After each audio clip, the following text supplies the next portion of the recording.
No fantasi, fakta yang tak bisa dinegosiasi. Ide dan gagasan, temuan dan analisa hanya untuk Indonesia. Salam kebenaran.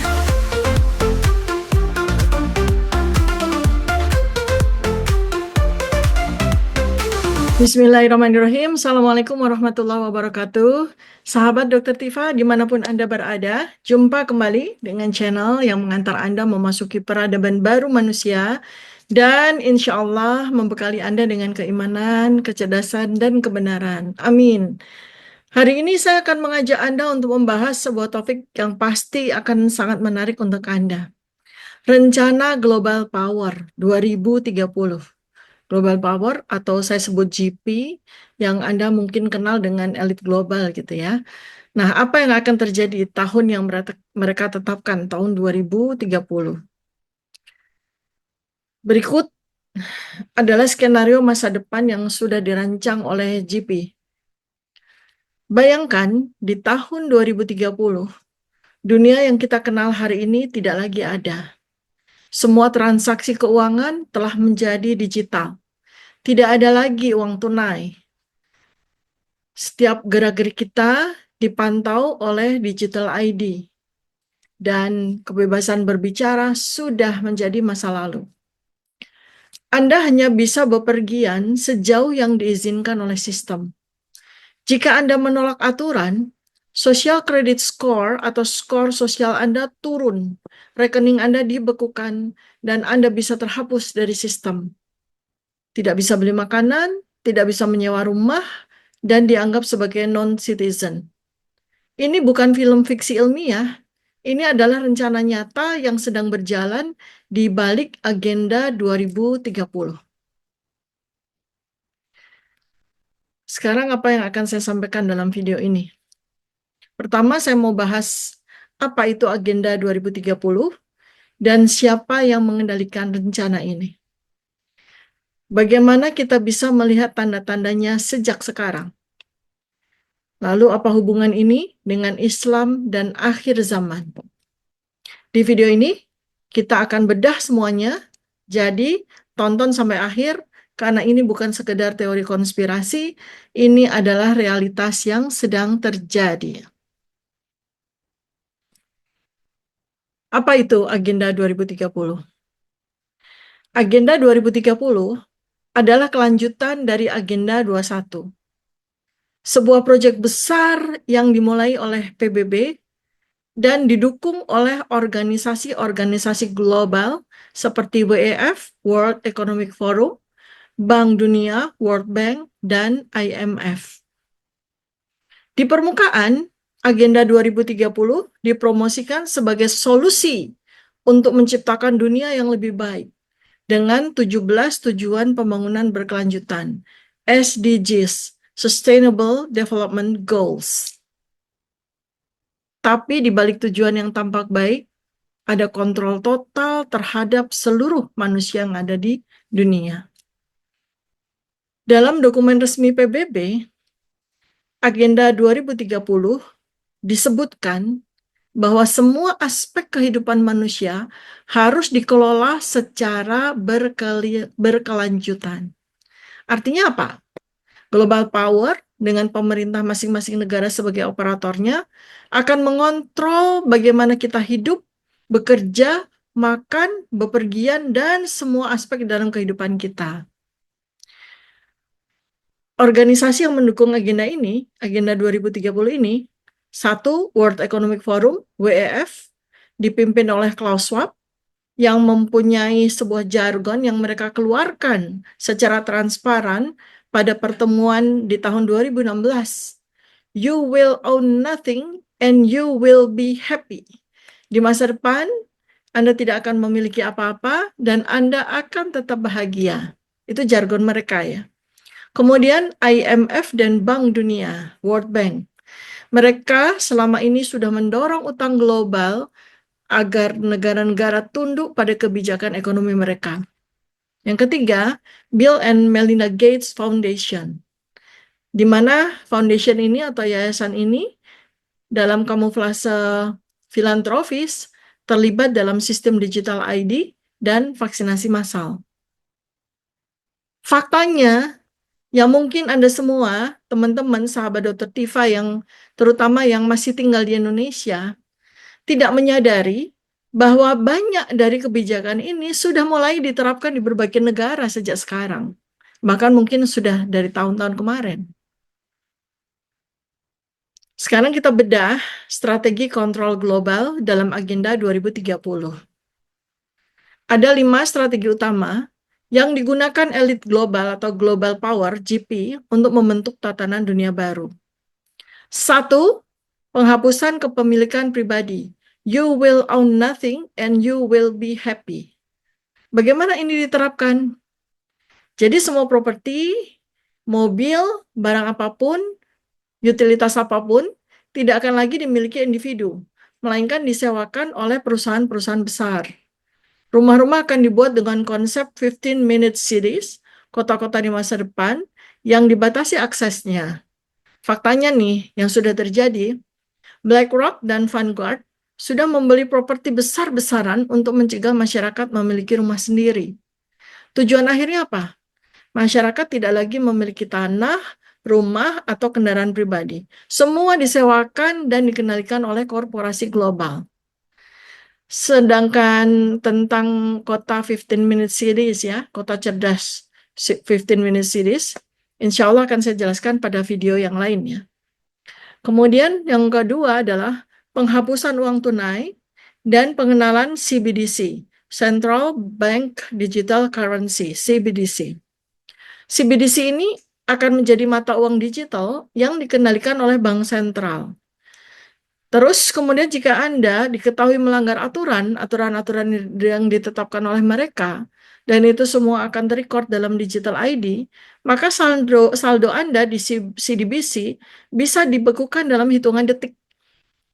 Contoh nyata yang sudah berjalan sekarang, China sudah menerapkan digital yuan dengan social credit score.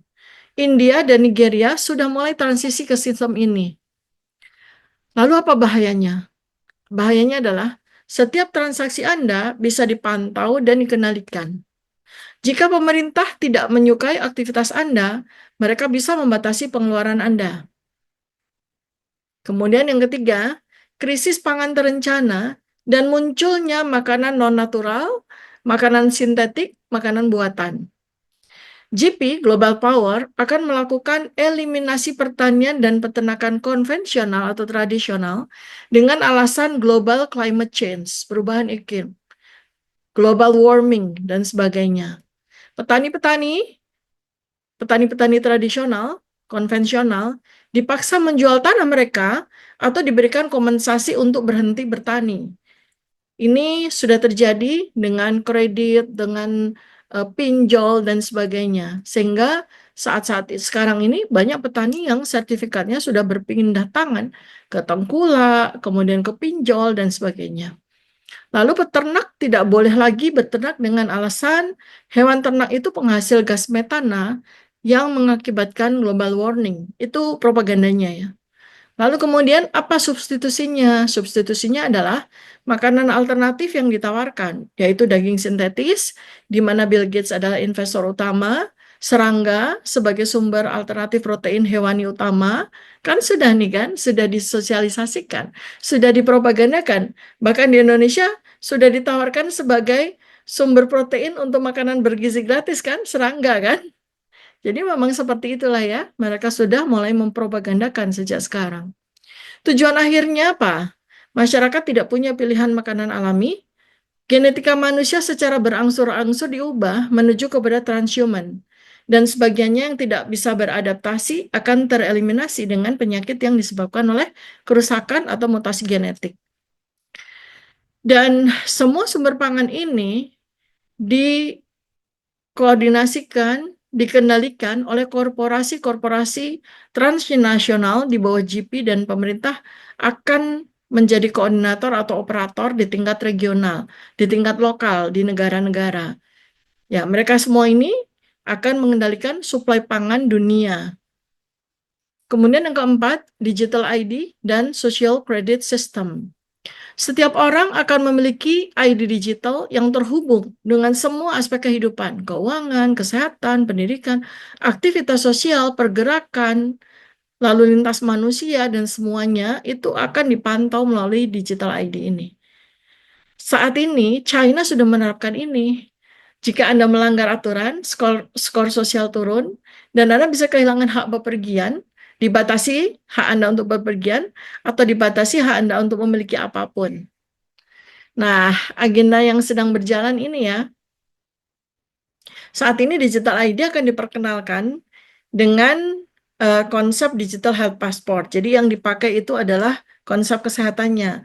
Nah, makanya WHO mengembangkan ini, sistem digital health transport. Nanti melalui pandemic treaty yang akan dicanangkan bulan Mei 2025 nih, menurut plannya mereka, ya WHO akan mencanangkan pandemic treaty, maka dengan demikian digital health passport yang nanti akan terhubung dengan digital ID dan social credit score itu akan diterapkan untuk seluruh manusia di seluruh dunia.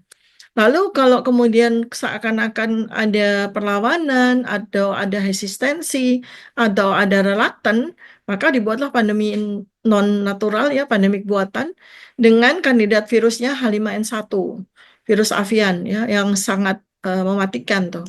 Atau multivirus lainnya, karena mereka sudah bersiap-siap sebagai strategi memaksa dan mempercepat penerimaan masyarakat untuk menerima sistem digital health transport. Saat ini Uni Eropa, European Union, sudah mulai menerapkan sistem serupa. Kemudian yang kelima, transhumanisme. Manusia akan digabung dengan teknologi. Inilah peradaban yang saya sebut sebagai Adam 5.0 lahir. AI dan robotisasi akan menggantikan pekerjaan manusia.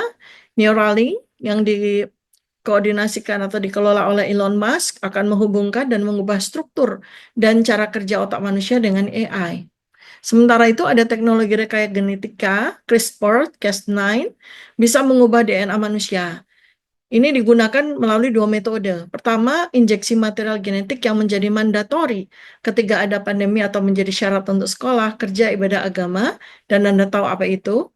Kemudian yang kedua, terapi-terapi gen yang dipromosikan untuk kanker dan penyembuhan penyakit kronis.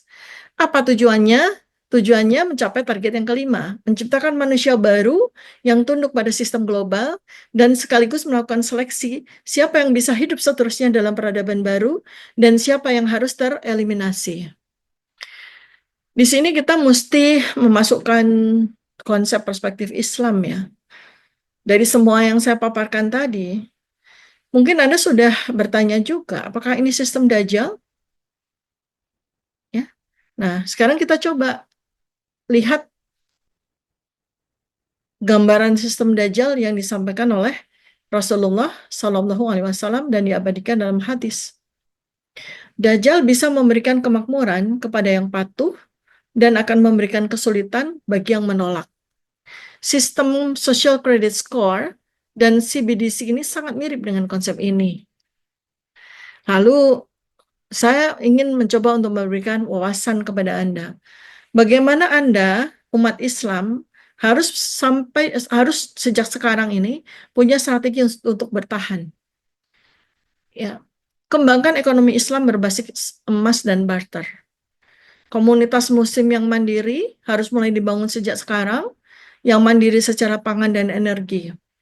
Dan umat Islam harus menjaga iman dan akidah agar tidak tergoda dengan iming-iming sistem global. Call to action, apa yang harus kita lakukan sekarang? Sebarkan kesadaran, segera bangun ekonomi alternatif, segera persiapkan kemandirian pangan dan energi. Enggak pakai besok, mulai dari kemarin.